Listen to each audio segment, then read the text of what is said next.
নমস্কার বন্ধুরা, আপনাদের সকলকে স্বাগত জানাই অন্ধকারের আওয়াজ চ্যানেলে। আমাদের আজকের নিবেদন তারানাথ তান্ত্রিকের গল্প ভয়ঙ্কর সেই মুখ। আপনাদের সকলের কাছে অনুরোধ, গল্পটি সম্পূর্ণ শুনুন এবং কেমন লাগলো অবশ্যই আমাদের কমেন্টের মাধ্যমে জানান। তাহলে চলুন শুরু করা যাক তারানাথ তান্ত্রিকের গল্প ভয়ঙ্কর সেই মুখ।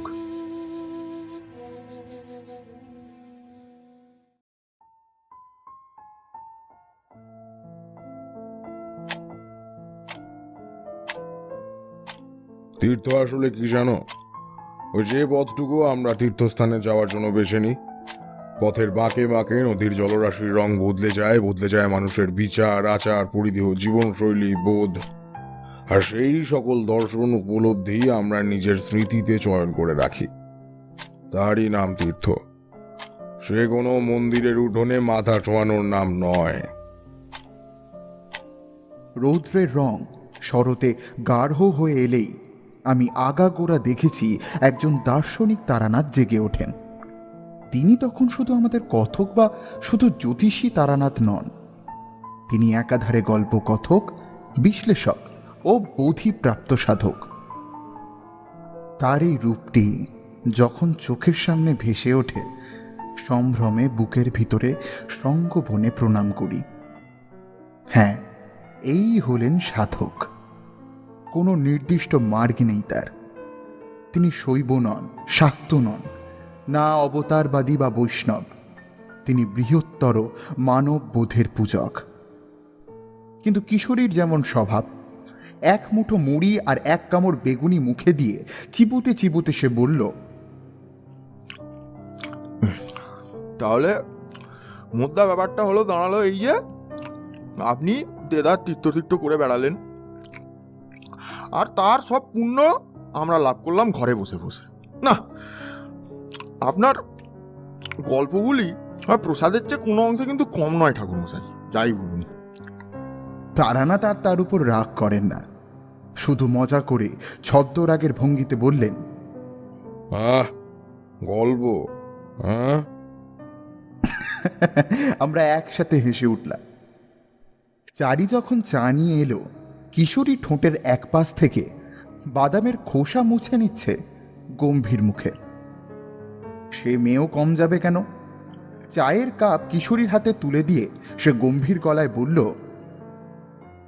কাকাবাবু, ওই যে জামার বোতাম ঘরেও একটা মুড়ি রয়েছে। কিশোরী চমকে উঠতেই আমরা হেসে উঠলাম। চারি হাসতে হাসতে আবার ভিতর ঘরে চলে গেল। কিশোরী অপ্রস্তুত হয়েই আবার গম্ভীর হয়ে গেল। তারপর মোটা গলায় বলল, আচ্ছা, থাক থাক থাক থাক থাক থাক তার চেয়ে বরং আপনি ওই যে কি তীর্থযাত্রা না কি একটা কি বলছিলেন না, থাক সেইটাই বলুন বরং, আপনি সেটাই বলুন। তারানাথ হঠাৎ করেই একেবারে গম্ভীর হয়ে গেলেন। এ ঠিক রাগ বা চিন্তার গাম্ভীর্য নয়, মনোলোকে কোনো ঘটনা তার জেগে উঠেছে, অথচ তার ব্যাখ্যা পাচ্ছেন না বা পাননি। তখন এমন বিচিত্র বিস্ময় ভাবের উদ্রেক হয়। আমরা কিছু জিজ্ঞাসা করার আগেই তারানাথ বলে উঠলেন, ভালো কথা মনে পড়িয়ে দিল তো। একটা ঘটনার কথা বলি। সেবারও বেশ ভয় পেয়েছিলাম, তবে মাথু পাগলি বা আমাদের গ্রামের জ্যান্ত মরার হাতে পড়ার মতো উগ্র ভয় নয়। কেমন একটা ছ্যাঁকছ্যাঁকে অনুভূতি, না বললে বুঝবে না। কিশোরী তার পকেট থেকে একটা পাসিং শোয়ের প্যাকেট বার করে তারানাথের পায়ের কাছে রেখে দিল। ঘরময় তামাকের সুমিষ্ট গন্ধ ছড়িয়ে দিয়ে তারানাথ শুরু করলেন, আমাদের মানে তন্দ্রোপজীবীদের নদী পরিক্রমা করতে হয় জানো তো। সকলেই করে এমন নয়, তবে বেশিরভাগই ওই বর্ষা শেষ হলেই বেরিয়ে পড়ে। এতে বছরকাল সময় পাওয়া যায়। জীবিত বা মৃত কোনো অশুভ শক্তির ভয় তো আর আমাদের থাকে না। বর্ষায় পথঘাট পিছল হয়ে পড়ে আর ওতে চলতে বিস্তর অসুবিধা হয়। তো সেবার ঠিক করলাম গঙ্গা পরিক্রমায় যাব। একেবারে গঙ্গাসাগর থেকে ধরব। কাল ভৈরবের কৃপা পেলে গোমুখ অবধি যাব। সে যতদিন লাগে লাগুক গে। আর একটানা হাঁটা তো নয়, মানুষজন দেখতে দেখতে যাওয়া, তাদের সঙ্গে দুটি চারটি আলাপ করা, কুশল বিনিময় করা। নইলে নদী পরিক্রমা বলছে কেন? বিজন পথেই যদি চলতে হতো তবে তো ধরো ঘাস শ্রমিকই বন পথেই চলতে হতো, তাই না? নদীর তীরে অজস্র জনপদ দেখতে দেখতে যাওয়া, তাদের চেনা জানা। মানব জীবন বড় জটিল, তাকে না চিনলে সাধক হওয়া যায় না। মানুষ বাদ দিয়ে তন্ত্র হয় না। মানবিক গুণাগুণ নির্ণয় আর তার বিশ্লেষণের পন্থাই হলো তন্ত্র। যাই হোক, ধাইগ্রাম, নবদ্বীপ, জম্মুদ্বীপ থেকে শুরু করে একেবারে দাইহাট পর্যন্ত অঞ্চলটা একেবারে জনশূন্য। ওদিকে নবদ্বীপ পার হয়ে বাবুল গ্রাম পড়ে গেলে আবার ডাকাতের বাস, এসবই জানা। তবে পথে নামলে জীবনের হিসেব করলে চলে না। যদি মরতেই হয় বুঝতে হবে জীবন ওইটুকুই ছিল। নবদ্বীপে যার আশ্রয়ে ছিলাম তিনি একজন গৃহী ব্রাহ্মণ, তিলক দাস বন্দ্যোপাধ্যায়। ভারী অতিথিপরায়ণ মানুষ। কথায় কথায় বিব্রত হয়ে পড়েন পাছে আমার সেবায় কোনো ত্রুটি হয়। সেদিন দুপুর নাগাদ তার আশ্রয় ছেড়ে চলে আসছি। তিনি হাত জোর করে বললেন, ঠাকুর, যদি অভয় দেন তো একটি কথা বলি। আমি মাথা নাড়ালাম। তিনি একটু নিচু গলায় বললেন, এই নবদ্বীপের পথটুকু পার হয়ে গেলে একটু চোখ কান খোলা রাখবেন ঠাকুর। আপনি নিজেও বুঝতে পারবেন জানি, বা হয়তো জানেনও। পরপর ওই জায়গাগুলো রাতের দিকে কেমন বদলে যায় যেন। আমরা অবশ্য কোনোদিনও দেখিনি, যদিও এরোর মুখে শুনি। জেলেরা রাতের দিকে কত কিছু দেখে, তাদের মুখেই শোনা আর কি। মনে বেশ অহংকার ছিল হে। স্বয়ং কাল ভৈরব আমার সহায়। কত মহাজনের আশীর্বাদ রয়েছে আমার উপরে। মধুসুন্দরী দেবী আমার কাছে এসেছিলেন সশরীরে। মুচকি হেসে বললাম, ওসব নিয়ে ভেবো না। এসব ব্যাপার নিয়েই আমার আচার বিচার, ওঠা বসা। পরপর দেবনগর, শাখাইগ্রাম, উদ্ধারণপুর, এ সকল স্থানে গাদের বাস সবিশেষে জ্ঞাত হয়েই এ পথে নেমেছি গো। বড় যত্ন করেছেন আপনি আমার। মহাকাল আপনার সকল ক্লেশ নিবারণ করুন। আর দাঁড়ালাম না, পথে নামলাম। আমার কেমন যেন মনে হলো ভদ্রলোকের মুখে বেশ চিন্তার ছাপ পড়েছে। আমি একবারের জন্য পিছনে না ফিরে না তাকিয়ে চলে গেলাম উত্তরমুখী পথে। পশ্চিম দিকের সূর্যের রশ্মিরা ছুটে চলেছে। নদীর বুকে একটা স্টিমারের ভোঁ বেজে উঠল। গঙ্গার জল লাল হয়ে উঠেছে। ছোট ছোট তরঙ্গ ভাঙতে ভাঙতে বয়ে চলেছে আমার পথের বিপরীতে। পূর্ব পারে সরস্বতীর ঘন নীল জলরাশি যেন কোটি কোটি রক্তমুখী নীলার চূর্ণি তৈরি করেছে। কি সুন্দর, অপার্থিব সৌন্দর্যের সমাহার এ দেশ। মনটা প্রসন্ন হয়ে উঠল অত্যন্ত। আহা, এই জন্যই তো পথে নামা।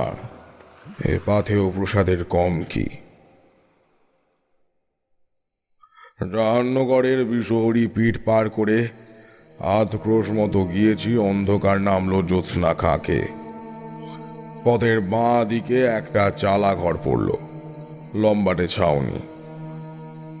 আধা উঁচু ইটের গাঁথুনির উপর শালকাঠের সার সার খুঁটি দিয়ে দাঁড় করানো। সামনেই খোলা মাঠ, তারপরেই রাস্তা আর নদী।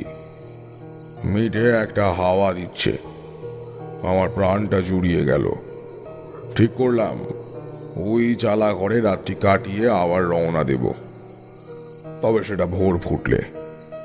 ঝোলায় তিলক দাসের দেওয়া ভালো এখো গুড় আর চিড়ে রয়েছে। আজ রাতেই খাবো, তাই আর চিন্তা করলাম না রাতের খাবারের।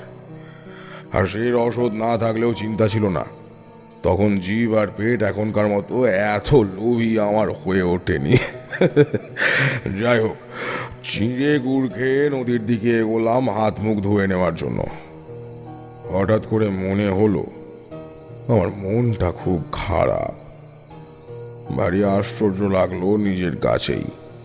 এমন কিছুই তো ঘটেনি যাতে আমার মনের উপর এমন একটা ভাব চেপে বসে। খুব বড় ক্ষতি বা তেমন কিছু নয়, বুঝলে। ঠিক যেন কোনো জানালার পাশে আমি বসে আছি, আমার বাইরে বেরোতে চাওয়া মনটিকে কেউ জোর করে বেঁধে রেখেছে, ঠিক তেমন একটা ভাব। একটা চাপা কষ্ট, খুব চাপা দুর্বোধ্য কষ্ট। চুপ করে দাঁড়িয়েছিলাম অনেকক্ষণ।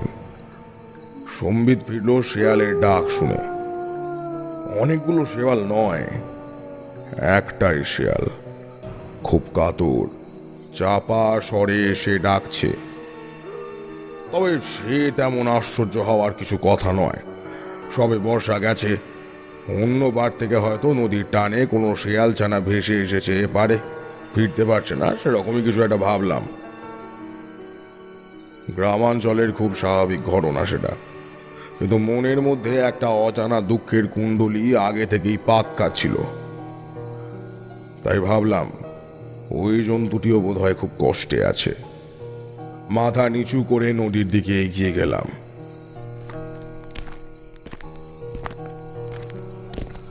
জলের বুকে চাঁদের আলো পড়েছে। আমি আজালা ভরে সে জ্যোৎস্না মাখা জল মুখে দিলাম।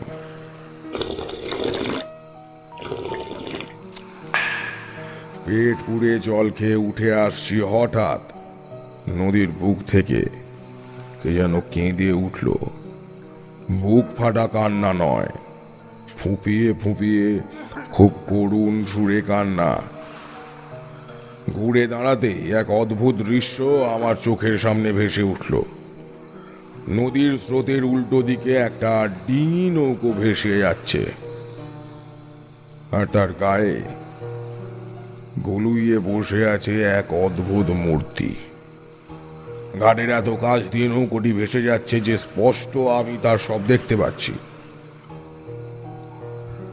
মানুষটির আগা পাঁচতলা, কালো কাপড় দিয়ে মোড়া, দুহাতে মুখ ঢেকে সে বসে আছে আর কাঁদছে। হাল নেই, দাঁড় নেই, অথচ সে নৌকা স্রোতের বিপরীত দিকে অনায়াসে বয়ে চলেছে। মূর্তির ঠিক পাশেই সাদা সাদা গোলাকার কতগুলো কি যেন বস্তু ডাই করে রাখা আছে। সেগুলি যে ঠিক কি বুঝে ওঠার আগেই নদীর পূর্ব পাড়ে একটু উত্তর দিগন্ত ঘেঁষে সার সার আগুন জ্বলে উঠল। স্থির আগুন নয়, মনে হলো অসংখ্য মানুষ যেন আগুনের মশাল হাতে ছোটাছুটি করছে। কিন্তু কি আশ্চর্য, কি আশ্চর্য! কয়েকটি আগুন নদীর গর্ভেও আছড়ে পড়ছে, কিন্তু জলে পড়েও সে আগুন নিভছে না। নদীর খাড়া পাড় বেয়ে আবার উঠে যাচ্ছে। ঠিক তখনই আমার দৃষ্টি আবার পড়ল নৌকাটির উপর। সে ভেসেই চলেছে, কিন্তু আমার সামনে থেকে এক বিন্দুও নড়েনি। ঠিক যেন অনেকটা পথ ঘুরে এই ঘাটিটাতেই আবার সে পৌঁছে গেছে। চাঁদের আলো ম্লান হলেও এবার নৌকোর উপরে ডাই করা গোলাকার বস্তুগুলিকে আমি চিনতে পারলাম। আমার বুক ছিঁড়ে একটা চাপা আর্তনাদ বেরিয়ে এলো। পাশে রাখা পিতলের ঘটি থেকে তারানাথ ঢকঢক করে জল খেলেন।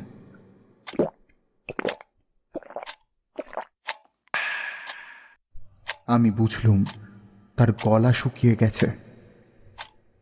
ধৈর্য ব্যাপারটা কোনো কালই কিশোরীর নেই, ছিলও না। সে উৎকণ্ঠিত সুরে বলল, কি ঠাকুরমশাই, কি ডাই করা হচ্ছিল নৌকায়? তারানাথ নিজের হাত দুটো এক জায়গায় করলেন। একটা হাত দিয়ে আরেকটি হাতকে সজোরে চেপে ধরলেন উত্তেজনা প্রশমিত করার জন্য। তারপর গলা নামিয়ে চাপা অথচ তীব্র স্বরে বললেন, নরকপাল, অজস্র খুলি, মানুষের মাথার খুলি। তখন মনের মধ্যে যে কি চলছিল তোমাদের আমি বোঝাতে পারবো না। শরতের ঠান্ডা ভেজা বাতাস, শেয়ালের একটানা কান্না, আর সামনে ওই দৃশ্য। তবুও মনের ভয়ের উদ্রেক হচ্ছে না কিছুতেই। শুধু অদ্ভুত এক মন খারাপ ক্রমে আরো আরো বেশি করে চেপে বসছে।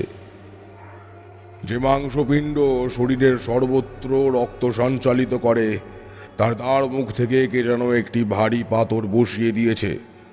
সেটি পার হয়ে কোনো দিকে যাওয়ার জো নেই।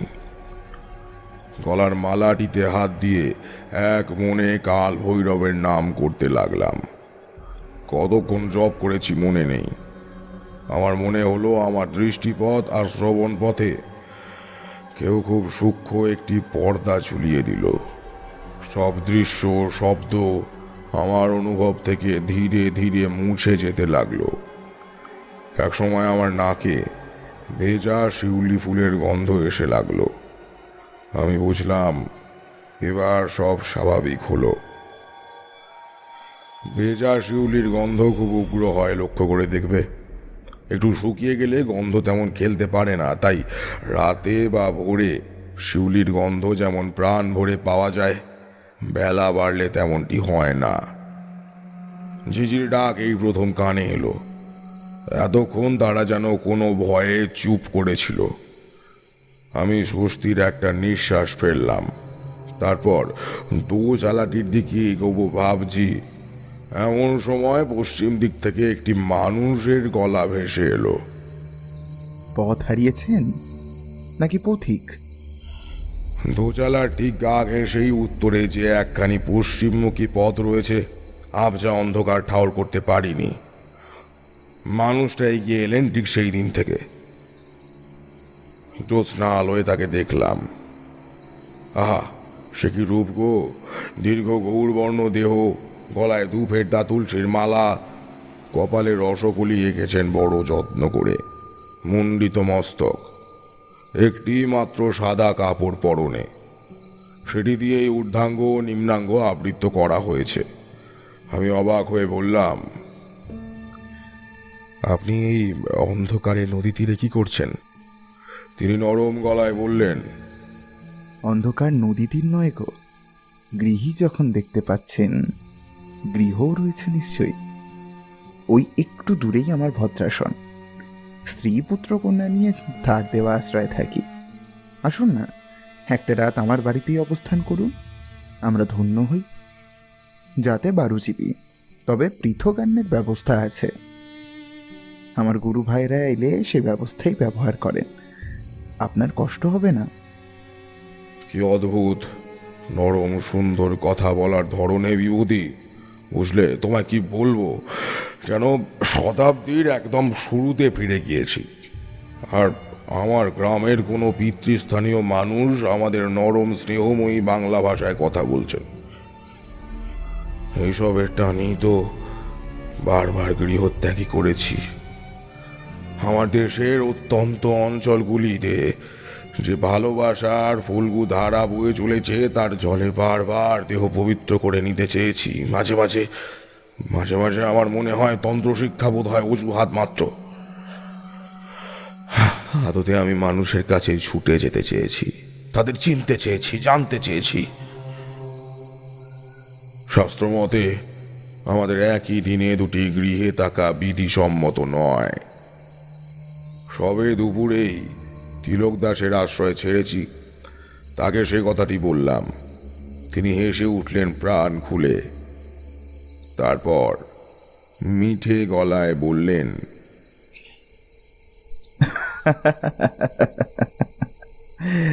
এখনো কি বিশ্বাস জন্মায়নি পথিক?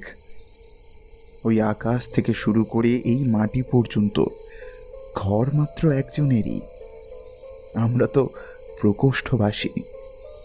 এই কুঠুরি সে, কুঠুরিতে খুঁটে খুঁটে খুঁতকুড়ো জমা করছি, আর ভারী অহংকার। আমার সম্পত্তি, আমার পুত্র, আমার স্ত্রী।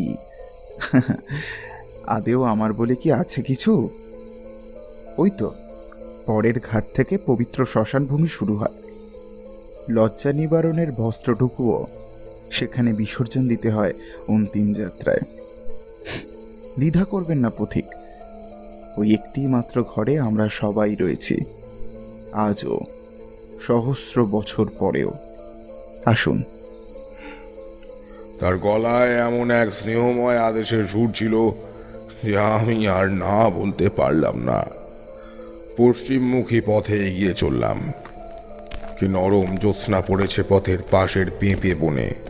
সারি সারি আম গাছ পথের দুপাশে এমনভাবে দাঁড়িয়ে আছে যেন কোনো প্রাচীন মন্দিরের সার সার স্তম্ভ। সামনে যে বৃদ্ধ মানুষটি আমাকে পথ দেখিয়ে নিয়ে চলেছেন, তিনি আমাকে চেনেন না, আর তিনি আমার অপরিচিত। তবে সে যুগে আতিথেয়তার একটা জোর ছিল, বুঝলে, একটা নিবেদন ছিল। তেমনটি আর দেখি না এখন। নিজেও কি আর পারি? ওই তোমরা আসো, ব্যাস। আর কেউ কি আসেন, বা আমি কি অমন ডেকে আনতে পারি? আসুন, ঘর তো হই একজনেরই। খুদ খুঁড়ো যা জড়ো করেছি সেও তার দেওয়া, ভাগ করে খাই। পারি না।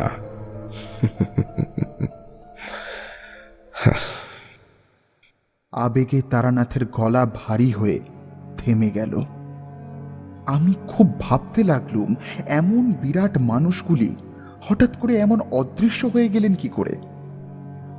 সেই তো সরস মাটি, নদী ভরা জল, দুগ্ধবতী গরু, মাঠে মাঠে সেই সোনার ফসল তো আজও ফলে চলেছে অবিরাম। তবুও তারা কোথায় গেলেন? কেনই বা গেলেন? কিশোরী জিজ্ঞাসা করল, কে ছিলেন তিনি? আপনার কথা শুনে তো কোনো সাধারণ গৃহী বলে মনে হচ্ছে না। কোনো সাধক নাকি? তারানাথ তার ডান হাতটা দিয়ে মুখটা একবার মুছে নিয়ে বললেন, সে প্রশ্ন কি আমার মনে জাগেনি? জিজ্ঞাসা করলাম। স্বাভাবিক গলায় বললেন তিনি, তাকে ডাকলেই যদি সাধক হওয়া যায় তবে সাধক তো বটেই। আর কেই বা সাধক নন? বণিক মুদ্রা রূপে ডাকছেন, ব্রাহ্মণীর আকারে। আপনি কাল ভৈরব রূপে, আর আমি নারায়ণ। সাধক সবাই গো, সাধক সবাই।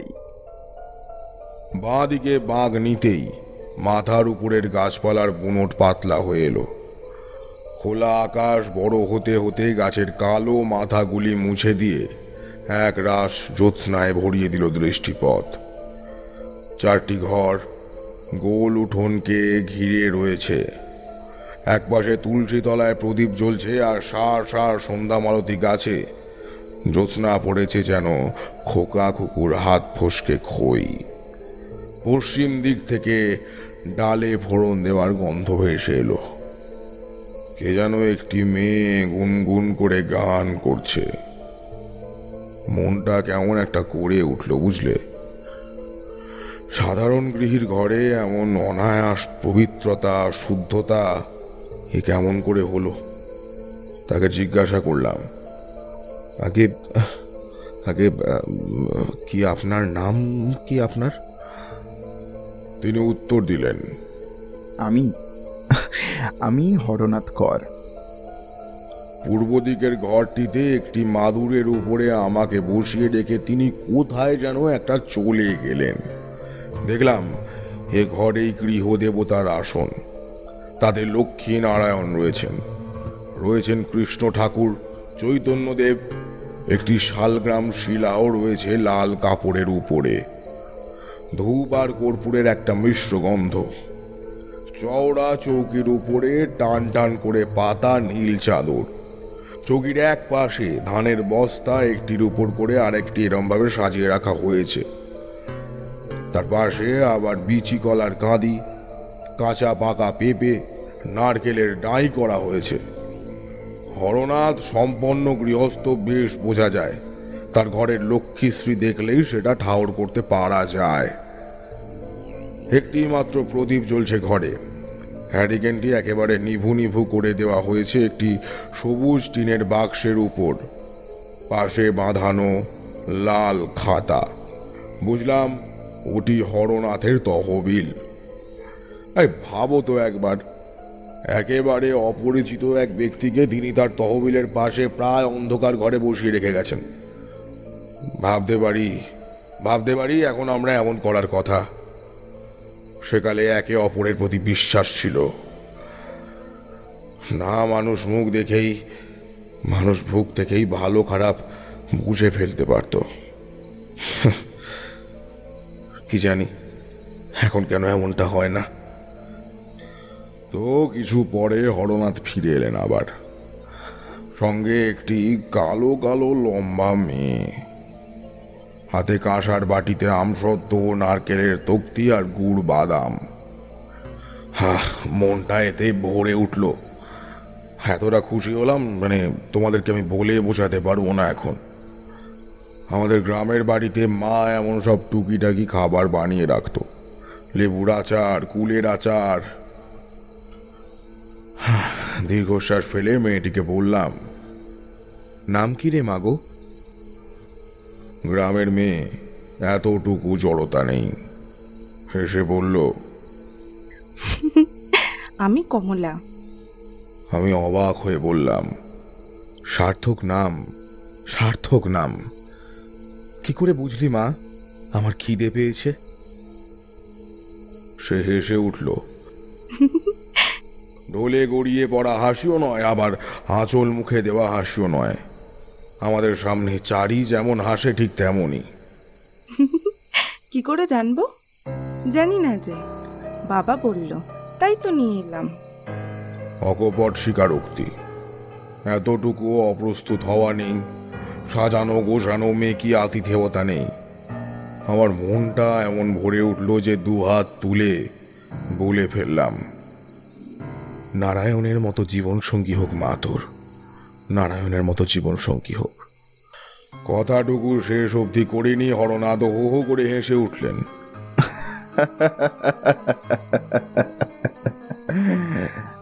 আমি অবাক হয়ে তার দিকে তাকাতে তিনি হাসি থামিয়ে বললেন, ওদিকে তো উগ্রচণ্ডা নটরাজি মনে হয় কপালে রয়েছে মেয়ের।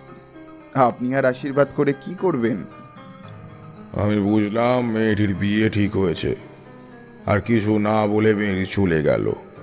বড় আশ্চর্য মেয়ে, বিয়ের কথা বাপের মুখে শুনে কোনো লজ্জা নেই, প্রগল্ভতা নেই। সত্যি সত্যি এমনটি আর দেখিনি কোনোদিন। হরনাথের হুঁকো বেশ কয়েকটি ছিল। পূর্ববঙ্গের ময়মনসিংহ জেলার কোনো এক জমিদারের যেন কি একটা ওই এসএস ম্যানেজার ছিল। খাজনা দিতে, আইনি কাজকর্ম করতে অনেকে আসতেন, কেউ ব্রাহ্মণ, কেউ কায়েত, সবার আলাদা হুঁকো। আমাকে একটি হুঁকো সেজে দিয়ে তিনি এগিয়ে গেলেন। টিকে আগে থেকেই রেখেছিলেন কমলা। হুঁকোতে পরপর কয়েকটি টান দিতেই আমার নদীর ঘাটে দেখা অদ্ভুত দৃশ্যটি মনে পড়ল। বললাম সব, পূর্ব পাড়ের ছুটন্ত আগুন, নৌকার অদ্ভুত কাণ্ডারি, স্তূপীকৃত নরকপাল, হরনাথ সেই সব শুনে চুপ করে বসে রইল। তারপর দীর্ঘশ্বাস ফেলে বললেন, সামনে খারাপ সময় আসছে, খুব খারাপ সময়। তবে ওপারের আগুন অনেকেই দেখেছে। প্রথম প্রথম আমরাও ভয় পেতাম। তারপর কপালী গ্রামের ওরা সব ব্যাখ্যা করে বুঝিয়ে বলাতে ভয় কিছু কমেছে লোকজনের মধ্যে। সে বড় করুণ কাহিনী ঠাকুরমশাই। ওরা ওই অমনি ছোটাছুটি করে চলে মাঝে মাঝে। বোধহয় মনে করিয়ে দেয় আমাদের মানুষ কতদূর নৃশংস হতে পারে। আমার জিজ্ঞাসু চোখের দিকে তাকিয়ে হরনাথ আমার প্রশ্ন বুঝতে পেরেছিলেন। তার নিঃশেষিত হুঁকোটি একপাশে নামিয়ে রেখে বলতে শুরু করলেন, বিগত শতাব্দীর কথা। তখন গঙ্গা আরও পশ্চিমে ছিল। এখনও নবদ্বীপ, শ্রীরামপুর, বিদ্যানগর বা কালেখাঁচলা, বরগাছি, পদ্মবিলপাড়া, ঋষির বিভিন্ন অংশে বন্যা হয়ে যায় এই সামান্য বর্ষাতেই। এই তো নদী পরিক্রমায় বেরিয়েছেন, পথে দেখতে পাবেন জায়গায় জল জমে আছে। এখন তাও বাঁধ দিয়ে নদী সংস্কার করে বন্যার জল রোধ করা যায়। সে সময় আশ্বিনের বৃষ্টি মানেই বন্যা। সেবারও এমন অবস্থা, বন্যায় বিঘাকে বিঘার ফসল ডুবে একেবারে শেষ হয়ে গেল। যা ধান ছিল তা হেজে গেল জমিতেই। পুকুরের মাছ বনু জলে ছোঁয়া পেয়ে উল্টো পথে একেবারে মূল নদীতে গিয়ে পড়ল। চাষি, জেলে, কুমোর কামরার সব একই অবস্থা। কপালী গ্রাম নদীর পাড় ঘেঁষে বলে তার অবস্থা সবচেয়ে খারাপ। তার উপর বন্যার জল নামলে মহামারী তো আছেই। এর মধ্যে জমিদার ধূর্যটি প্রসাদের উপর খোদ ব্রিটিশ প্রভুর ফরমান এলো। বন্যায় সরকারের প্রভূত ক্ষতি হয়েছে, খাজনা 1.5 গুণ 2 গুণ যা হোক বাড়িয়ে সে ক্ষতি পূরণ করতেই হবে, নইলে রায় বাহাদুর খেতাব তো হারাতেই হবে। কোষাগারে টান পড়াও আশ্চর্য কিছু নয়। ধূর্যটি প্রসাদ অত্যাচারী ছিলেন না এমন নয়,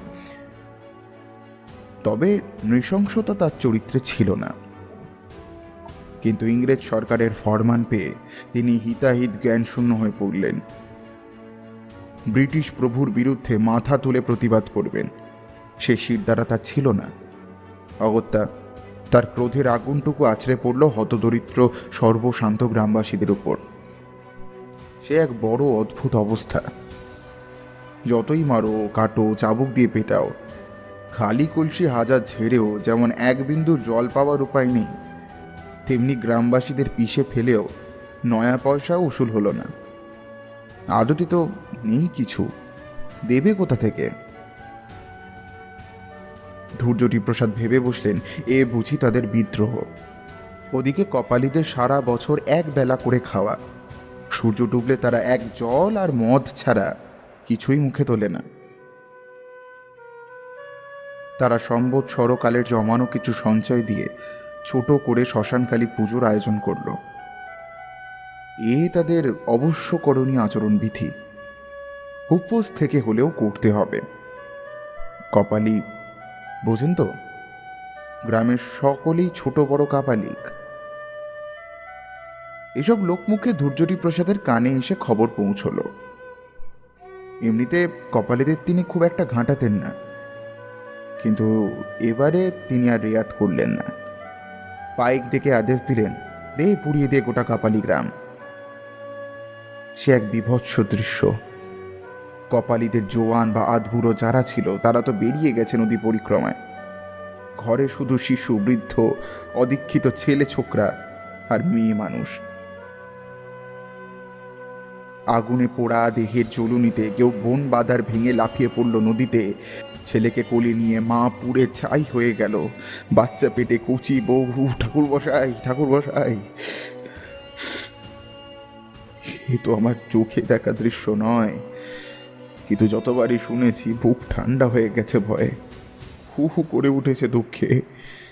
এমন যেন আমার পরম শত্রুরও না হয়, এমন আগুন যেন কারুর জীবনে আর না প্রবেশ করে।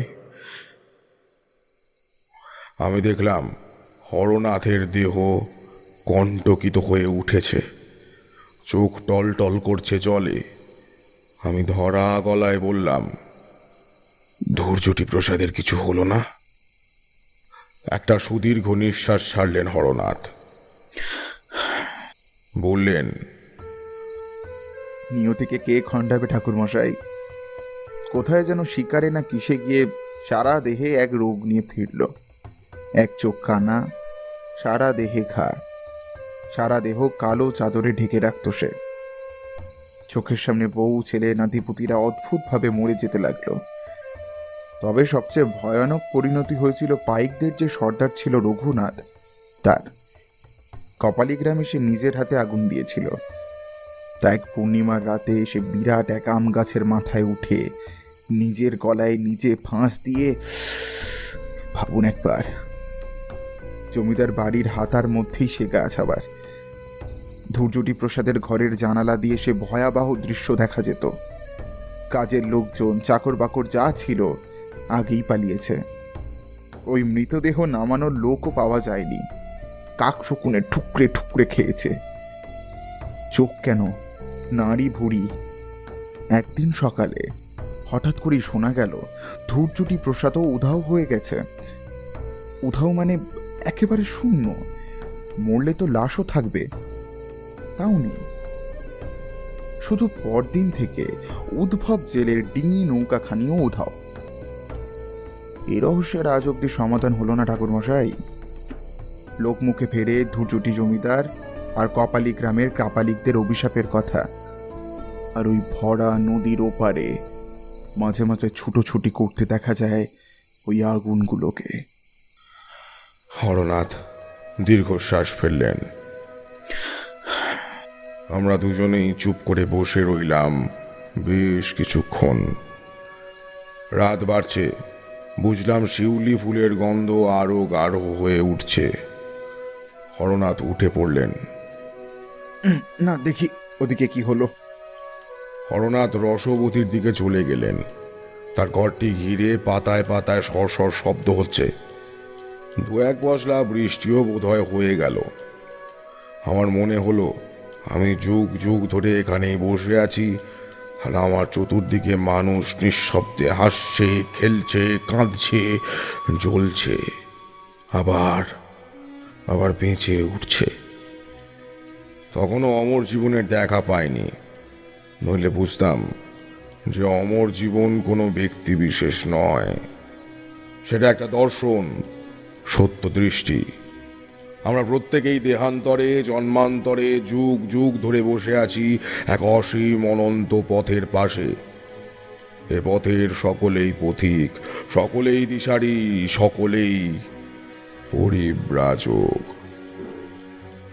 ঘোর ভাঙল হরনাথের ডাকে। এই যে ঠাকুর মশাই, এদিকে।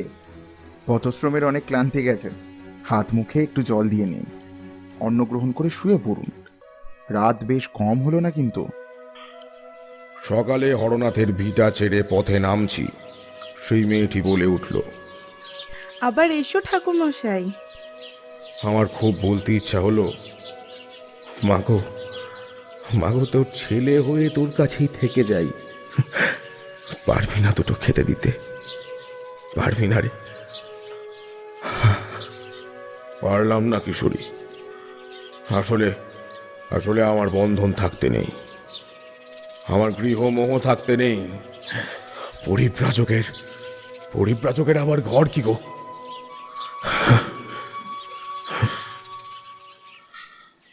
সকালবেলায় নদীর ঘাটটিতে বেশ লোকজন রয়েছে। এপারের খেয়া দক্ষিণে নদে, পূব শঙ্কপুর পাড়াডাঙ্গা চলে যাচ্ছে ঘন ঘন। জেলে জাল ফেলছে আঘাটার জংলা অংশ থেকে। একপাশে একটি ছোট নৌকা অনেকক্ষণ থেকে বাঁধা, তাতে পার হওয়ার কেউ নেই। মাঝি গামছা মাথায় দিয়ে বসে আছে শুকনো মুখে। কি মনে হলো, তাকে আমি ডাকলাম, কিউ এ নৌকা নৌকা কোথায় যাবে? মাঝি চোখ কুঁচকে কিছুক্ষণ আমাকে দেখলো, তারপর নিষ্পৃহ গলায় বলল, কপালি গ্রাম। আমাকে নিয়ে যাবে? মাঝি লাফিয়ে উঠল। বুড়ো মাঝির মুখটা হাসিতে ভরে গেছে। এই হাসেন ঠাকুর, একটা নিয়ে পৌঁছে যেতে পারে। মাঝির নাম সালামউদ্দিন। কপালি গ্রামের পাশের গ্রাম নবেড়া, সেখানে বাড়ি। ছেলেদের একজন বড় গঞ্জে মাংসর দোকান দিয়েছে। ছোট জনের পাটের ব্যবসা তাকে নিয়ে যেতে চায়। সারান্দান কথা, সালাবুদ্দিন জলের পোকা, ডাঙায় গিয়া শেষের দম বাইজা মারবানে। তা কাপালি গ্রামে কার বাড়িতে উঠবানে? সেখানে আমার কেউ থাকে না শুনে সালামউদ্দিন আশ্চর্য হয়ে গেল। কিছুক্ষণ চুপ করে থেকে বলল, ওদিকটা কেমন জানি, দেখা শুই না নেবেন কর্তা। তা আপনিও তো ওরমই লাগেন। ও ও ওরে ওই কাপালিগো মতো, তাইলে আর চিন্তা কি? আমার মতো বলল, বুঝলে তো, জটা জুটো রক্ত তিলক এইসব। কপালি গ্রামের কোনো ঘাট নেই, নবেড়ার ঘাটে নেমেই সেখানে যেতে হয়। খুব বেশি দূর নয়, ওই ক্রোশখানেক। সালামউদ্দিন ছাড়ল না। আশ্বিনের রোদে নাকে সর্দি গরমি হতে পারে। মনে মনে হাসলাম তার সারল্যে। নদী পরিক্রমা করতে বেরিয়ে যদি সর্দি গরমির ভয় থাকে প্রাণে, তাহলে আর ইহ জীবনে গোমুখ দর্শন করতে হবে না। হাজার বলা সত্ত্বেও সালামউদ্দিন তার ঘরে আমাকে নিয়ে গেল না। বলল, তার ঘরে মেয়ে মানুষ নেই। রান্না বান্নার পাট সে চুকিয়ে দিয়েছে আমিনাকে মাটি দেওয়ার পরেই। সে এখন তার দ্বারা হবে না। তার বাড়ি পার হয়ে কপালি গ্রামের দিকে 2-4টি বাড়ির পর সন্ন্যাসী ঘোষের বাড়ি। আমাকে সে বাড়ির লাগোয়া একটা চাতালে বসিয়ে হাঁক পারল। ও সন্ন্যাসী, এদিক পানে একটু আসবা নাকি? কিছু পরে একটি বছর 15 ছোকরা বেরিয়ে এলো ঘর থেকে আর মুখস্থ করার মতন বলল, বাবা গঞ্জে গিয়েছেন, ফিরতে রাত হবে। সালামউদ্দিন ধমকে উঠল। এ তাহলে সে কোনো এক নজরে ডাকোস না কেন বাপ? ডাকোস না, অতি চাইছে। দরজার আড়ালে মৃদু ঝঙ্কার শোনা গেল নারী কণ্ঠে। ও ওনাকে কি আমরা সেই দিয়ে নিচ্ছি? সালাম ভাই, আপনার দাদা না এলে আমার কিছু করার নেই কো। আর ওই ওনাকে ওই বাইরে রাস্তার পাশে গাছের নিচে রেখে এসো। জ্বালাতনের সীমা নেই কো বাপু। সালামউদ্দিন হাতের মুঠো পাকিয়ে কিছু একটা বলতে যাচ্ছিল, আমি তাকে টেনে দাঁড় করালাম। হাত খোলা দরজার উদ্দেশ্যে প্রণাম করে বললাম, আসি মাগো, কাল ভৈরব মঙ্গল করুন। বাইরের রাস্তায় এসে সালামউদ্দিন কেঁদে ফেলল। আইতা লইয়া আইসা ইজ্জত খারাপ করলাম আপনারে। আমারে খড়মে বাড়ি মারেন, বাড়ি মারেন, হ্যাঁ মানেন মানেন। তার কাঁধটিকে একবার শক্ত করে আমি ঝাঁকুনি দিলাম। তারপর সোজা উত্তরমুখী হয়ে রওনা দিলাম কপালি গ্রামের উদ্দেশ্যে। গঙ্গার ভাঙন পাড়ের সমান্তরাল পথ। সাদা বালি চকচক করছে। সাদা বালি তাড়াতাড়ি গরম হয়ে ওঠে আর তার ভাপ উঠে এসে আচ্ছন্ন করে ফেলে চরাচর। হিল হিল করে কাঁপতে থাকে দিগন্ত রেখার গাছের সারি। মনটা একটু খচখচ করছিল। যে এতদিন শ্মশানে মশানে অচেনা অপরিচিত মানুষের বাড়িতে বাড়িতে ঘুরেছি, এমন রূঢ় ব্যবহার কোথাও পাইনি, কোথাও না। কথাটা মনে পড়তেই নিজেকে সংযত করলাম। পথিকের মনে ক্ষোভের কোনো স্থান নেই, এমনটাই তো হওয়ার কথা। ভালোতে মন্দতে মিশিয়ে তো জগৎ। সবাই যদি একই হবে তো শুভাশুভের বিচার হবে কি করে? এসব 7-5 ভাবতে ভাবতে বেশ খানিকটা পথ চলে এসেছি। এমন সময় পিছন থেকে একটা ডাক ভেসে এলো। ফিরে দেখি নবেরার গাছগাছালি যেখানে শেষ হয়ে পথটি বেরিয়ে এসেছে, একটি ছেলে ছুটে আসছে প্রাণপণে। আর থেকে থেকে ডেকে উঠছে, ঠাকুর মশাই, ও ঠাকুর মশাই। দাঁড়িয়ে পড়লাম। ছেলেটি আর একটু কাছে এলে তাকে চিনতে পারলাম। সন্ন্যাসী ঘোষের বাড়িতে যে ছেলেটিকে দেখেছিলাম সেই ছেলেটি। একটু আশ্চর্য হলাম। সেখানে যা ঘটেছে তারপর তো এই ছেলেটা আমার পিছু নেওয়ার কথা নয়। যাই হোক, দাঁড়িয়ে রইলাম। আমার কাছে পৌঁছে সে একটি সাদা কাপড়ের পুঁটলি এগিয়ে দিল হাঁপাতে হাঁপাতে। আমি আশ্চর্য হয়ে বললাম, এ কি জিনিস রে? সে জোর করে শ্বাস টেনে টেনে নিয়ে বলল, মা দিতে বললেন, চিড়ে গুড় নাড়ু আর বাতাসা। আমি অবাক হয়ে বলতে গেলাম, কিন্তু আমার মুখের কথা কেড়ে নিয়ে ছেলেটি আবার সেই মুখস্থ করার সুরে বলতে লাগলো, সেই কপালীদের জমিতে বাবা আগ বুনেছিলেন, জবরদখল নেই। কপালীরা তো সব আখ কেটে নিয়ে গেল।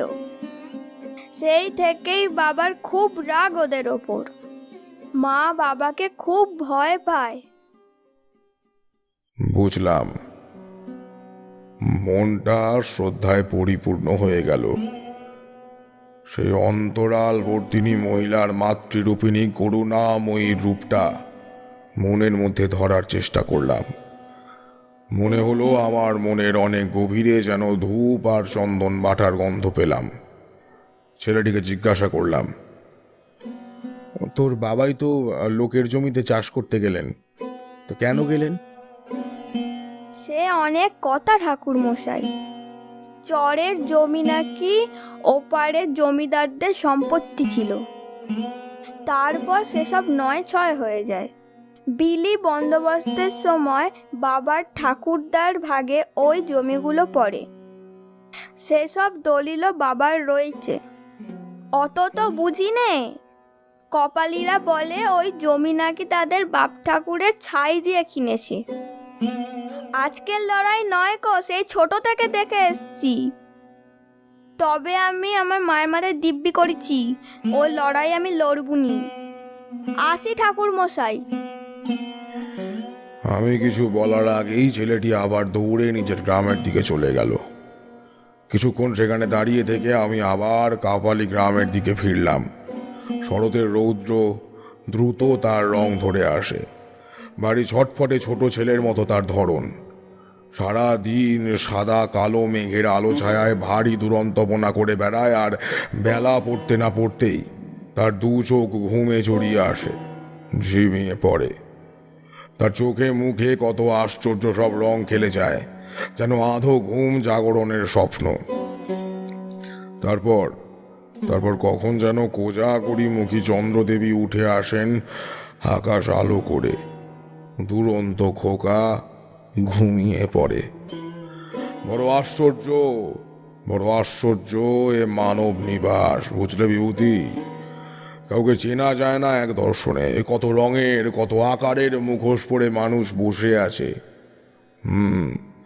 সেসব স্বর্গ পার হয়ে মনের অন্তরে ঢুকতে গেলে যে পথ পার হতে হয় তারই নাম তীর্থ। আমার উপলব্ধি হলো, নদী পরিক্রমার নামে যুগে যুগে সাধকগণ মানব পরিক্রমাই করে গেছেন। ঘাটে ঘাটে তীর্থে তীর্থে মানবরূপী পুণ্য আমাদের জন্য অপেক্ষা করে আছেন স্মরণাতীত কাল থেকে। কখনো হয়তো তার কাছে পৌঁছতে পারি, আবার কখনো বিফল হই। তবে পথ ছেড়ে যাওয়ার উপায় নেই, বুঝলে? আমার এই ছোট্ট ঘরটিও পথেরই অংশ। দেওয়াল যা তুলেছি তা আজকাল নেই। আমার শুধু পথ চলাটুকু আছে। বাকি জানেন পথের দেবতা। তিনি প্রসন্ন হয়ে হেসে উঠলে আমি দিশা পাই, নইলে মাথা কুটে কুটে মরি অঘাটায় বিজনে। আমি মাথা নিচু করে হেঁটে চললাম কপালী গ্রামের দিকে। সন্ধ্যা নেমে এলো নীরব গৃহবধূর মতো। আবঝা আধারের ঘোমটা তার ক্ষুদ্র উজ্জ্বল প্রদীপের চাঁদ। একটা বড় বাঁশঝাড় পার হয়ে গ্রামে ঢুকেই যে অনুভূতিটি আমার হলো তা হলো নৈঃশব্দ। নিস্তব্ধ গ্রামাঞ্চলে আমি আগেও অজস্রবার এসেছি, কিন্তু নিরেট শব্দহীনতা আগে কোনো দিন অনুভব করিনি। চাঁদের আলোয় সবই স্পষ্ট দেখা যায়। সারি সারি খোড়ো ঘর, নিকোনো উঠোন, মানুষও যে আশেপাশেই আছে বেশ বুঝতে পারছি। কিন্তু জীবনের এমন নিঃশব্দ উপস্থিতি অবাক হয়ে গেলাম আমি। গাছপালার প্রাচীর পার হয়ে একটা গোলাকার ফাঁকা জায়গায় এসে পড়লাম। সেই জায়গাটিকে ঘিরেই গ্রামখানি। চোখের সামনে যে কটি ঘর দেখতে পাচ্ছি সেটি ছাড়া যে তার আর কোনো বসতি নেই। আর তা ঘরগুলির ফাঁক দিয়ে দেখা উত্তরের আলোকিত শূন্য মাঠ আর পশ্চিমের গঙ্গার চকচকে রূপলি জল দেখেই বোঝা যায়। উজ্জ্বল জ্যোৎস্নায় ভেসে যাচ্ছে ফাঁকে জায়গাটা। ঘরে ঘরে আলো জ্বলছে, কোনোটি প্রদীপের আলো, কোনোটি আবার রান্নার উনুন। কোন দিকে যাব ভাবছি, এমন সময় ডান পাশের একটি বাড়ি থেকে ডাক ভেসে এলো। তা কাকে খুঁজছ? লম্বা মতো একটি লোক খালি গায়ে এলো। উঠোন পথে ফারাক নেই। তার উঠোনে আমি, আমার পথে সে। আমি তার উদ্দেশ্যে হাত জোড় করে বললাম, আমি পথিক, নদী পরিক্রমায় বেরিয়েছি। পথে আপনাদের গ্রামটি পড়ল। বিশেষ কাউকে খুঁজছি না তেমন। লোকটি আরো কাছে এগিয়ে এলো। একটা ধুতি দিয়ে হাঁটু অবধি আবৃত। মুখের থেকে পেঁয়াজ আর তারির মিশ্র গন্ধ বেরিয়ে আসছে। আমাকে আপাদমস্তক দেখে নিয়ে তিনি বললেন, সাধনা করা হয় বুঝি? হুম? আমি কেন জানো তখনই সত্যি কথাটা বলে উঠতে পারলাম না। মনের উপর কাল রাতের মতো সেই চাপা দুঃখের ভাবটা আবার চেপে বসতে লেগেছে। আরও কয়েকটি ছায়া ছায়া দেহ দুদিকের বাড়ি থেকে বেরিয়ে আসছে, বেশ বুঝতে পারছি। বুকটা কেমন একটা করে উঠল। এত নিঃশব্দে মানুষ হাঁটতে পারে, আর সবারই দেহ শীর্ণ রুগ্ন, মুখে কোনো অভিব্যক্তি নেই। চলতে হয়, জীবিত আছে তা দেখানোর জন্যই যেন চলছে। জোর করে মনের ভাব গোপন করে বললাম, সে অর্থে আর সাধক হতে পারলাম কই। এই আপনাদের মতো মানুষের কাছে আসি, যদি কিছু পাই। তারা হেসে উঠল সমস্বরে।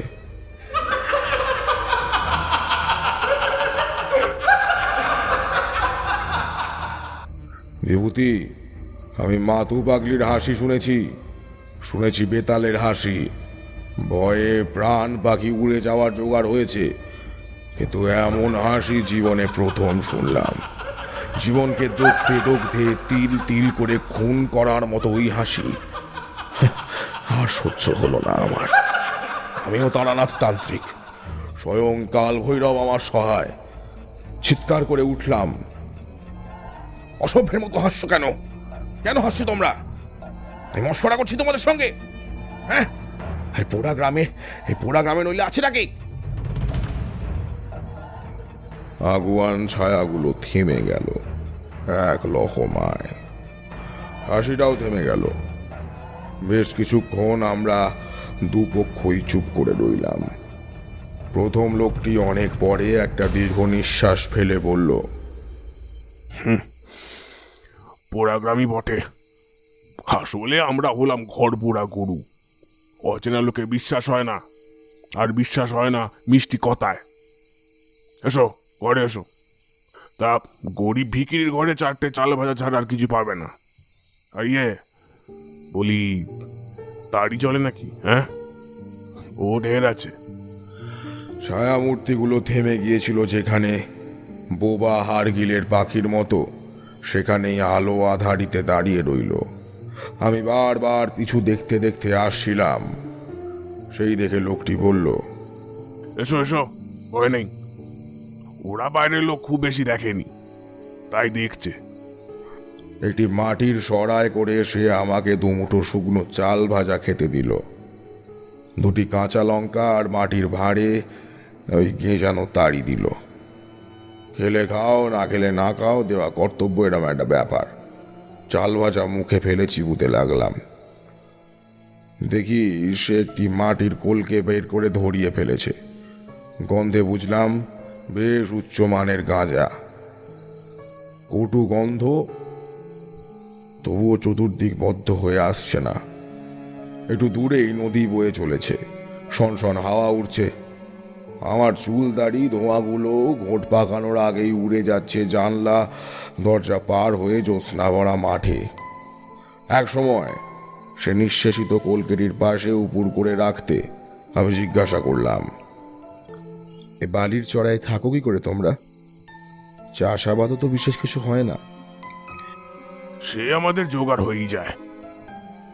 ডাক্তার মুক্তার এদিকে আর কে খুঁজে বলো? শত্রুকে বান মারতেও আমরা, আর রুগীর জল পোড়াও আমরা। মাঝে মাঝে তো মনে হয় আমরাই ভগবান। যাক, বাবা ছোটবেলা বলে গেছিলেন, তারপর রে যতদিন পাপ আছে আমরা আছি। তখন খুব দ্বিধা জেগেছিল মনে, আমরা কি তবে পাপাচারী? এখন আর ওসব ভাবাও হয় না। হয় ভাবের ঘোরে, নয় তাড়ির ঘোরে দিন কেটে যায়। খাওয়া দাওয়া নাম মাত্র, তাই রোগও নেই। আমি বললাম, এমন করে ভাবছো কেন? তন্ত্র শক্তিতে কারো খারাপ হলে কারো ভালো তো হচ্ছে। আর পাহা পুণ্য বিচার করার তুমি কে, আমি কে? সেজন আছেন, অলক্ষ্যে বসে সব দেখছেন। তারপর ফুঁসে উঠল, তা কারো ভালো হওয়া মানে কি ভালো? ওই যে জমিদার আমাদের গ্রামগুলোকে পুড়িয়ে দিলে, তাতে কি পুণ্য হয়েছিল শুনি? হ্যাঁ, আবেগের বশে উত্তেজিত হয়ে পড়েই তারাপদ হাঁপাতে লাগলো। মুখ চিরে বেরিয়ে এলো অদম্য কাশি। কাশতে কাশতে দুর্বোধ্য স্বরে কত কি সে বলে গেল। আমি চুপ করে রইলাম। এ মুহূর্তে আমি হিতাহিত যাই বলি না কেন তার মাথায় ঢুকবে না, আরো বেশি অসুস্থ হয়ে পড়বে সে। একটু ধাতস্থ হলে মাটির কলসি থেকে জল গড়িয়ে তার সামনে ধরলাম। সে কিছুক্ষণ ভ্যাল ভ্যাল করে আমাকে দেখলো, তারপর জলের পাত্রটি হাতে নিয়ে অনেকটা স্বগতোক্তির মতো বলতে লাগলো। চিরকাল কি আর অমন ছিল? ওই মাঠে চাষ হতো, ধান, সর্ষে, পাট, গরু ছিল ঘরে। বাপ পিতামার মুখে চলে আসা গল্প শুনতাম। আমাদের বাড়ির পুরুষেরা গরুর দুধে হাত ডুবিয়ে সর মাপত। হাত বেয়ে দুধ গড়িয়ে পড়লে আর সে দুধ তাদের রুচত না। বাড়ির মেয়েরা সে দুধ আবার জাল দিয়ে ঘন করে এনে দিত। ওই যে দেখছো সরু পথটা, আরে সামনে বাড়ির পাশে যে ঝুপড়ি গাছ তার নিচ দিয়ে, পাচ্ছ না? না পাওয়ারই কথা, জংলা হয়ে আছে তো, কাটে কে? ওইখান দিয়ে মেয়েরা ঘাটে যেত, নবেরা নদীতে। কলকল করে হাসতো, লুটোপুতি খেয়ে পড়তো এ ওর গায়ে। সব গেল গো, সব। ওই জমিদার এমন আগুন লাগালে মানুষ তো পড়লই, আশেপাশে সব জমি যেন বাজা হয়ে গেল। শুধু বালি আর বালি, সাদা বালি। দেখো কি সুন্দর রূপোর মতো চকচক করছে বাজা জমি। আসলে দাঁত নিয়ে আছে রাক্ষসী। যে কজন আছি এখনো গিলে খুঁটে, তাদের খেয়ে তবে ওর পেট ফুটবে। আমি বললাম, সে জমিদারও তো শাস্তি পেয়েছে বলো, তার সংসার ভেসেছে, সে নিজে মরে জ্বালা জুড়িয়েছে। ঘর কাঁপিয়ে এসে উঠল তারাপদ। তারপর আমার মুখের কাছে মুখ নিয়ে এসে বলল, কি বলেছে? জমিদার মরেছে? হ্যাঁ, রাত্রি বোধ হয় খুব বেশি হয়নি, কারণ চাঁদ তখনও ওই মাঝখানে ফাঁকা জায়গাটিতে পুরোপুরি উঠে আসেনি। তবু তারাপদর কথাটি শুনে আমার বুকের ভিতর এক রাশ বরফ ছড়িয়ে পড়ল যেন। জমিদার মরেনি? বেঁচে থাকলে তার বয়স তবে এখন 150 বছর হওয়ার কথা।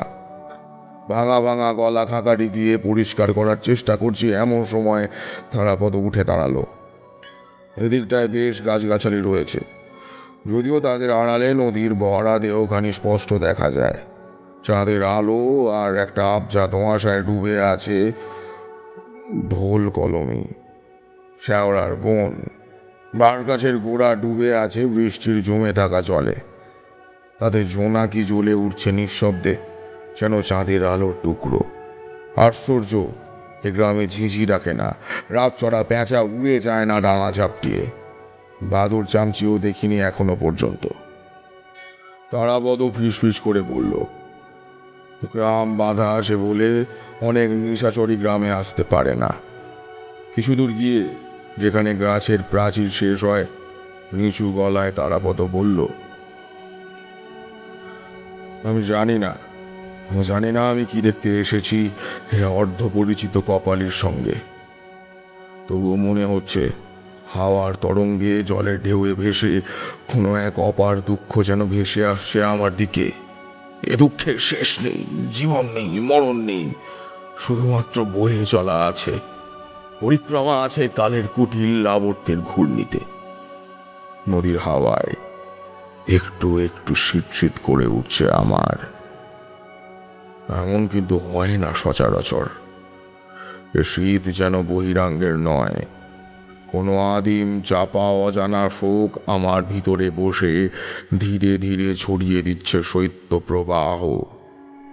চাদরটা ভালো করে জড়িয়ে নিতে যাব এমন সময় তারাপদ নদীর দিকে ডান হাত প্রসারিত করে চাপা উল্লাসের স্বরে বলে উঠল, ওই ওই ওই সামনের বাবলা গাছ, তার নিচে উবু হয়ে বসো, সময় প্রায় হয়ে এলো। তার হাত অনুসরণ করে নদীর দিকে তাকাতেই আমার বুকের ভেতরটা ভয়ে দুঃখে আর্তনাদ করে উঠল। সেই দৃশ্য হরনাথের বাড়ির ঘাটে দেখা সেই নৌকাটি স্রোতের বিপরীতে বয়ে যাচ্ছে খাড়া পাড় ঘেঁষে। সেই কালো কাপড়ে মোড়া মূর্তি, করুণ কান্না, তার পাশে চাঁদের আলো পড়ে ঝকঝক করে উঠছে নরকরটির স্তূপ। আমার আর সহ্য হলো না, চিৎকার করে উঠলাম,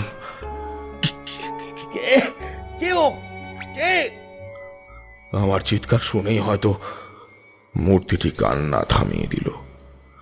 প্রথমে মাথাটি তুলল, তারপর ধীরে ধীরে উঠে দাঁড়ালো নৌকার উপর। উফ, সে কি ভয়ানক দৃশ্য! চাঁদের আলোয় দেখলাম সে সম্পূর্ণ নগ্ন, সারা দেহে ভন ভন করে উড়িয়ে বেড়াচ্ছে মাছি পোকা। মাথাটা আমার চোখের কাছাকাছি, তাতে থক থক করছে ভেজা ভেজা ঘা, আর আর তার একটা চোখের গর্ত সম্পূর্ণ শূন্য। অন্য চোখটা সম্পূর্ণ ঠিকরে বেরিয়ে আসতে চাইছে অসহ্য যন্ত্রণায়। আমাদের দিকে তাকিয়ে অসহায় সুরে হা হা শব্দে আধো কান্না আধো আর্তনাদ শুরু করলো। আমি তারাপদকে ঝাঁকুনি দিয়ে বলতে লাগলাম, ওকে এবার ছেড়ে দাও, ওকে এবার ছেড়ে দাও, যেতে দাও ওকে পাড়ে, যেতে দাও, শান্তি দাও হতভাগাকে, শান্তি দাও। অসহায় মূর্তি সহ নৌকাটি আমাদের চোখের সামনে দিয়ে বয়ে চলে গেল দূরে, বহু দূরে। তারাপদ চোখ তুলে আমার দিকে তাকালো। আমি দেখলাম সেই রাগ, সেই উল্লাস আর নেই। তার পরিবর্তে একটা অনুশোচনা, একটা নির্বোধের মতো ভাব সেখানে খেলা করছে। বিড়বিড় করে সে বলল, এমন তো হয় না, এমন তো দেখিনি কোনোদিন। আমি তার হাত ধরে বললাম, কি দেখনি তারাপদ, কি দেখনি? বিহবল সুরে সে বলল, এমন এমন তো কতবার ওই মূর্তি এই তীর ঘেঁষে বয়ে গেছে। এমন করুণ মূর্তি সে কোনোদিন আমাদের দেখায়নি, আজই প্রথম এমন করে উঠে দাঁড়ালো। আমি পাগলের মতো আর্তনাদ করে উঠলে বললাম, ওকে অমন করে বাঁচিয়ে রেখেছো কেন তোমরা? কেনই বা রেখেছো? কেন? নরকরটিগুলো কার? কার বলো তারাপদ, বলো ওইগুলো কার? চুপ করে থেকো না, বলো। আমাদের পূর্বপুরুষদের মধ্যে যারা ওই অগ্নিকাণ্ডের পরও বেঁচে ছিল, তারা তন্ত্রবিদ্যার মাধ্যমে ধৈর্যটিকে অভিশাপ দিয়েছিল। সে অমর হয়ে এই নদী পরিক্রমা করে বেড়াবে চিরকাল, অনন্ত পর্যন্ত। আর সঙ্গে বয়ে নিয়ে বেড়াবে তার পরিবার, আত্মীয় পরিজনের নরকরটি। সে মেনেও নিয়েছিল তারানাথ। এই পথে সে প্রতি রাতে বয়ে গেছে স্রোত ঠেলে উজানে। শুধু কান্না শুনেছি আমরা, শুধু কান্না। এমন করে আর্তনাদ করে অনুনয়ের ভঙ্গিতে কোনো দিন উঠে দাঁড়ায়নি। তবে কি তোমাকে দেখেই? আমি প্রাণপণে বলে উঠলাম, তাই যদি ভাবো তারাপদ, কাল ভৈরব যদি তেমনই নির্দিষ্ট করে থাকেন, মুক্তি দাও হতভাগ্যকে। আমার কথা রাখো। সে কি খুবই কঠিন কোনো প্রক্রিয়া? বলো আমাকে, আমি করব সব। তাতে আমার যা হয় হবে, যা হয় হবে। তোমার পূর্বপুরুষের ক্রোধ আমার উপর বর্ষিত হোক। তারাপদ দীর্ঘশ্বাস ফেলে বলল, কঠিন প্রক্রিয়া তো কিছু নয় বলি মনে হয়। আমারই এক পূর্বপুরুষ ধৈর্যটির একটি চোখ উপড়ে এনেছিল তার অসাবধানতার সুযোগ নিয়ে, আর কে ডুবিয়ে সেটি তারা সংরক্ষণ করে রেখেছিল। সঙ্গে জিয়ে রেখেছিল ধৈর্যটি প্রসাদের অভিশাপ। সেটি গঙ্গায় বিসর্জন দিলেই হবে। তাই করো তবে। তারাপদ আমার দিকে সরাসরি তাকিয়ে স্পষ্ট উচ্চারণে বলল, এসব তোমার উপস্থিতিতেই হয়েছে, তুমিই করবে এ ক্রিয়া। শুকতারা জল জল করে উঠেছে পূর্ব আকাশে, যেন মহাকালের তৃতীয় নয়ন। আমি ধৈর্যটি প্রসাদের অভিশপ্ত চোখটি নিয়ে খাড়া পাড়ে বুকে ঘোষ্টে জলে নামলাম। তীরে দাঁড়িয়ে রইল তারাপদ, শ্বাস আর কপালে, সবাই পাথরের মতো নির্বাক। আমি পূর্ব দিকে তাকিয়ে চোখ বন্ধ করলাম। তারপর স্পষ্ট উচ্চারণে বললাম, ওং দেবতাভ্য পিতৃভস্য মহাদগিভ্য এব চ নমো সদা বৈ নিত্যমেব তবস্থিতি। আবঝা অন্ধকারে কিছু একটা আমার পিছনে জল কেটে এগিয়ে আসছে। তার শব্দ আমি পেলাম। গুনগুন করে একটা কান্নার শব্দও যেন শোনা যাচ্ছে। আমি ধীরে ধীরে পদ্মবীজের মালাটি খুলে ঘাটের উপর রেখে দিলাম। ধারণ করলাম উপবীত। চোখ বুজে মন্ত্রচারণ করলাম। ওং আম হা বজস্ব প্রসব জগমাতি মে দ্যাবা পৃথিবী বিশ্বরূপে হামাগস্তং পিতরা মাতর যুবমা সহমা নৃতত্যং গম্যথ। কান্নার শব্দটা থেমে গেল। শব্দটা খুব কাছে চলে এসেছে। দ্রুত শ্বাস প্রশ্বাসের শব্দ শোনা যাচ্ছে এবার। আমি ধৈর্যটি প্রসাদের চোখটি নদীর জলে বিসর্জন দিলাম আর চোখ বুঝে প্রাণপণে বলে উঠলাম, এ দিগন্ত পুষ্পে ওং জলনারায়ণ নমঃ। ওং শেষাং শ্রদ্ধং ক্রীতমিদং দশামখ্যায়ী তৃপ্তায়ে त्वयि जले पत्रिताय करन्दिं समपीतं। ओं ययो श्रद्धं क्रीतमिदं तयोरोघ्या हि वृत्तये तयि जले पत्र्यानादिकं समर्पितं।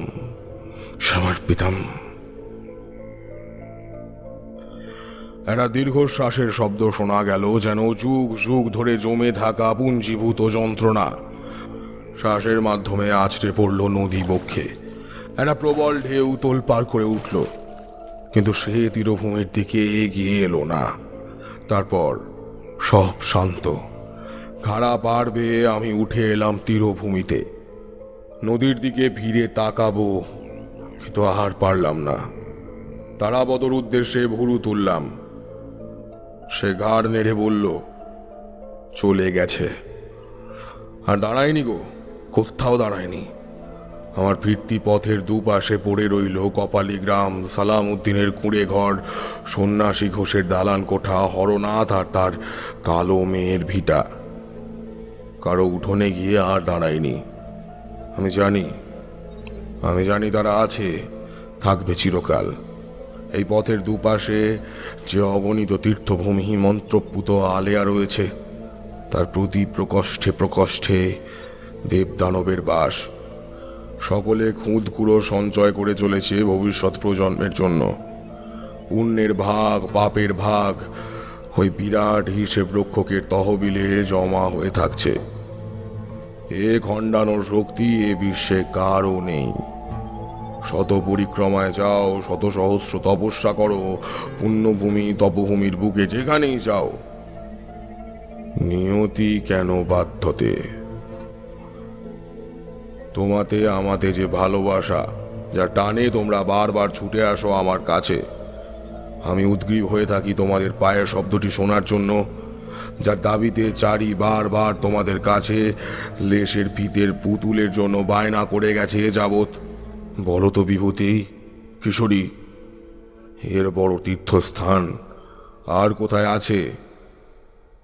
কিশোরী বলল, তাই বলে 150 বছর বেঁচে থাকবে একটা লোক? আমি তার হাত ধরে টেনে তুললুম। অমন অনেক দীর্ঘজীবী মানুষ আছেন। কাশীর তৈলঙ্গ স্বামীর নাম শুনেছ তো? তার উপর তো অমর জীবন রয়েছেনি। চলো চলো, এখান থেকে এখনই চলো, ট্যাক্সি মিলবে। তারানাথ হাসলেন। সামনের শনিবার এসো, খাঁটি এখো গুড়ের নাড়ু খাওয়াবো, বুঝলে? কিশোরী দাঁড়িয়ে পড়ল। পেলেন কোথায়? তারানাথ চোখ দুটো গোল গোল করে বললেন, কমলার ছেলে এসেছিল গ্রাম থেকে, দিয়ে গেছে। আমরা বেরিয়ে এলুম। আমার নিশ্চিন্দিপুরের কথা হঠাৎই খুব বেশি করে মনে পড়ে যেতে লাগলো। নবাবগঞ্জের সড়ক, নীলকণ্ঠ পাখি, পাকা সিঁদুর কৌটো আম আর হরিহর রায়ের ভিটা। শরতের রাতে হঠাৎ হঠাৎ চোখ ভিজে যায়। ঠান্ডা বাঁধলুম না তো? কি জানি।